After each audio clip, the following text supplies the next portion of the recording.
ঢাকায় জাতিসংঘের মানবাধিকার হাই কমিশনের মিশন অফিস চালুতে সায় উপদেষ্টা পরিষদের।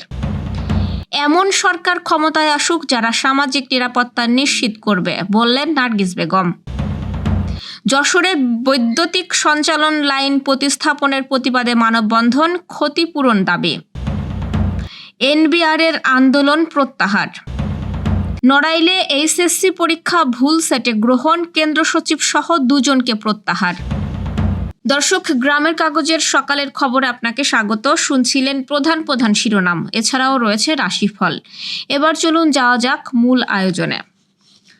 3 বছরের জন্য ঢাকায় জাতিসংঘের মানবাধিকার হাই কমিশনের একটি মিশন অফিস চালু করার পক্ষে নীতিগত অনুমোদন দিয়েছে অন্তর্বর্তী সরকার।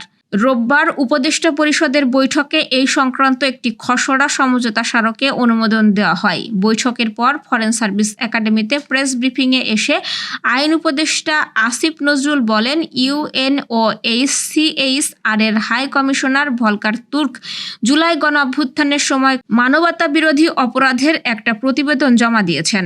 ওনাদের সঙ্গে সরকারের আলোচনা চলছিল। জাতিসংঘের মানবাধিকার বিষয়ক একটা অফিস বাংলাদেশে হবে, এই আলোচনাও চলছিল। এর একটা উল্লেখযোগ্য অগ্রগতি হয়েছে।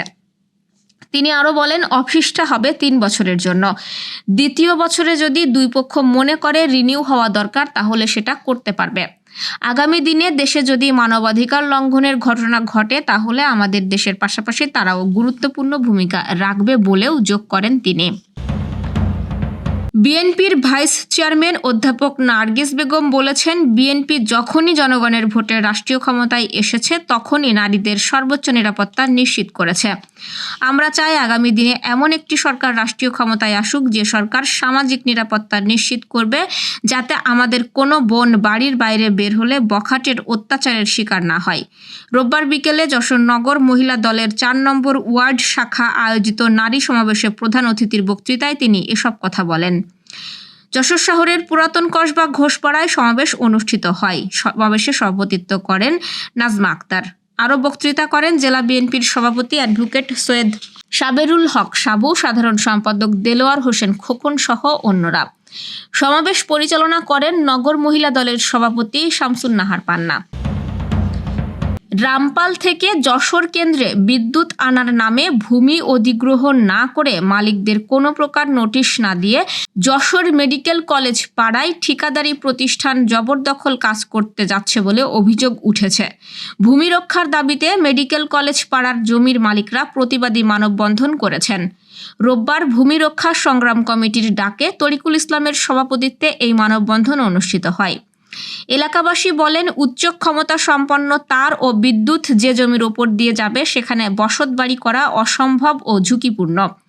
পিলারগুলো অপরিকল্পিতভাবে পোতার উদ্যোগ নিয়ে জমি ব্যবহারের অনুপযোগী করা হচ্ছে। যথাযথ ক্ষতিপূরণ না দিলে জমিতে পিলার পুঁততে বা তার যেতে দেবেন না জমির মালিকরা।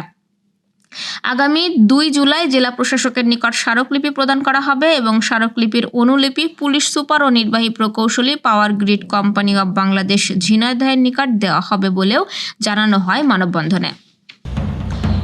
এনবিআর সংস্কার ঐক্য পরিষদের সভাপতি হাসান মাহমুদ তারেক রিকাবদার জানিয়েছেন, সরকার আশ্বস্ত করায় দেশের বৃহত্তর স্বার্থে পরিষদ তাদের আন্দোলন প্রত্যাহার করেছে। রোববার রাতে বিভিন্ন ব্যবসায়িক সংগঠন ও অর্থ উপদেষ্টার সঙ্গে বৈঠক শেষে তিনি আরও জানান, সরকার ও ব্যবসায়ী সংগঠনের আশ্বাসে তাদের ঘোষিত এনবিআর শাটডাউন কর্মসূচিও প্রত্যাহার করা হয়েছে। হাসান মোহাম্মদ তারেক বলেন, সব চেম্বারগুলো একসঙ্গে কাজ করেছে, সবার সাথে মিটিং হয়েছে, এনবিআরের দাবিগুলো বোঝার চেষ্টা করা হয়েছে। অর্থ উপদেষ্টার সাথে বৈঠকে খানিকটা আশ্বস্ত হওয়া গেছে। তিনি জানান, আইনসঙ্গত বিষয়গুলো নিয়ে সরকারের সাথে এনবিআরের কর্মকর্তারা বসবে। আলাদা বিভাগ সবাই চাই, তবে সেটা হতে হবে সব অংশীদারের মতামতের ভিত্তিতে। সামনের দিনে যেন কোনো রকম অসুবিধা সৃষ্টি না হয়, সেটার ব্যাপারে সরকারের তরফ থেকে আশ্বাস দেওয়া হয়েছে। নড়াইল লক্ষ্মীপাশা আদর্শ মহিলা ডিগ্রি কলেজে 2025 সালের এইচএসসি পরীক্ষার বাংলা দ্বিতীয় পত্রে ভুল সেটে পরীক্ষা নেওয়ার ঘটনা ঘটেছে। সরকারি নির্দেশনা অনুযায়ী রোববার যশোর শিক্ষা বোর্ডের নির্ধারিত 4 নম্বর প্রশ্নপত্র সেটে পরীক্ষা নেওয়ার কথা, কিন্তু সংশ্লিষ্ট কেন্দ্রে নেওয়া হয় 2 নম্বর সেটের। এই ঘটনায় কেন্দ্রটির দায়িত্বশীলতা ও পেশাগত সততা নিয়ে প্রশ্ন উঠেছে। স্থানীয় অভিভাবক ও পরীক্ষার্থীদের মাঝে দেখা দেয় চরম উদ্বেগ ও ক্ষোভ। শিক্ষা বোর্ডের নিয়ম অনুযায়ী প্রশ্নপত্র সেটের ঘন ঘন পরিবর্তন ঠেকাতে এবং প্রশ্ন ফাঁস রোধে নির্ধারিত সেট অনুযায়ী পরীক্ষা নেওয়া বাধ্যতামূলক। এই নিয়ম ভঙ্গের ফলে উক্ত পরীক্ষার বৈধতা নিয়েও সংশয় তৈরি হয়েছে। মাধ্যমিক ও উচ্চ শিক্ষা বোর্ড যশোরের পরীক্ষা নিয়ন্ত্রক প্রফেসর আব্দুল মতিন জানিয়েছেন, পরীক্ষার্থীদের যাতে কোনো ক্ষতি না হয় সেই বিষয়টি বিবেচনা করে যে সেটে পরীক্ষা নেওয়া হয়েছে ওই সেটের প্রশ্ন দিয়েই খাতা মূল্যায়ন করা হবে। এছাড়া দায়িত্বে অবহেলার জন্য সংশ্লিষ্ট পরীক্ষা কেন্দ্রের কেন্দ্র সচিব, কলেজের ভারপ্রাপ্ত অধ্যক্ষ কাজল কুমার বিশ্বাস ও ট্যাগ অফিসার, লোহাগড়া উপজেলা সহকারী কৃষি অফিসার রফিকুল ইসলামকে দায়িত্ব থেকে অব্যাহতি দেওয়া হয়েছে। দর্শক, এ পর্যায়ে জেনে নিব কেমন যাবে আপনার আজকের দিন, অর্থাৎ 30শে জুনের রাশিফল। মেষ রাশির আজ শরীর খুব একটা ভালো নাও থাকতে পারে, পুরনো কোনো রোগের পুনরাক্রমণ হতে পারে। বৃষ রাশির আর্থিক দিক ভালো যাবে, কোনো সূত্র থেকে অর্থ গম হতে পারে। সাংগঠনিক কাজে সুফলতা পাবেন এবং জনসম্পৃক্ততা বৃদ্ধি পেতে পারে। মিথুন রাশির কর্মপরিবেশ অনুকূলে থাকবে, কর্মস্থলে সহকর্মীদের সহযোগিতা পেতে পারেন। সামাজিক অবস্থান সুদৃঢ় হতে পারে। কর্কট রাশির সামাজিক অগ্রগতি অব্যাহত থাকতে পারে। উচ্চশিক্ষার্থীদের জন্য সময় অনুকূল থাকবে এবং জ্ঞান স্পৃহা বৃদ্ধি পেতে পারে। সিংহ রাশির কোনো ধরনের সামাজিক সমস্যার উদ্ভব হতে পারে, রিপুকে সংযত রাখুন। শরীর অসুস্থ হতে পারে এবং অবহেলা না করে চিকিৎসা নিন।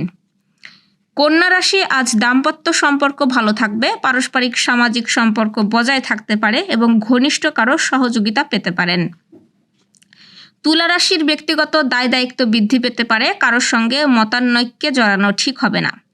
আহারে বিহারে সতর্ক থাকুন এবং প্রয়োজনে চিকিৎসকের পরামর্শ নিন। বৃশ্চিক রাশির প্রেম ভালোবাসার জন্য সময় অনুকূল থাকতে পারে, প্রণয় প্রস্তাবে সাড়া পাওয়ার সম্ভাবনা আছে। সৃজনশীল কাজে অংশ নিতে পারেন। ধনু রাশির মাতৃস্বাস্থ্য ভালো যাবে, অসুস্থ মায়ের আরোগ্য লাভ হতে পারে এবং মন ভালো থাকবে। মকর রাশি প্রয়োজনে ছোট ভাই বোনের সহযোগিতা পেতে পারেন। নতুন আত্মীয় লাভের যোগ আছে এবং কাজকর্মে উৎসাহ বোধ করতে পারেন। কুম্ভ রাশির আর্থিক দিক ভালো যাবে, মন ভালো থাকবে, মূল্যবোধ সমুন্নত থাকতে পারে এবং কাউকে দেওয়া প্রতিশ্রুতি রক্ষা করা সহজ হতে পারে।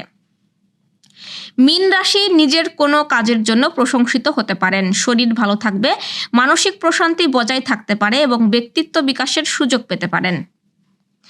দর্শক, এই ছিল এখনকার আয়োজন। আগামীকাল ঠিক একই সময়ে সকালের খবর ও আপনার রাশিফল দেখতে ও জানতে চোখ রাখুন গ্রামের কাগজের ইউটিউব চ্যানেল ও ফেসবুক পেজে। আর প্রতিদিনের খবরের আপডেট পেতে গ্রামের কাগজের ইউটিউব চ্যানেল সাবস্ক্রাইব এবং ফেসবুক পেজ ফলো করে রাখতে ভুলবেন না। আমাদের পরবর্তী খবর দেখুন বিকাল 3টায়। শুভ বিদায়।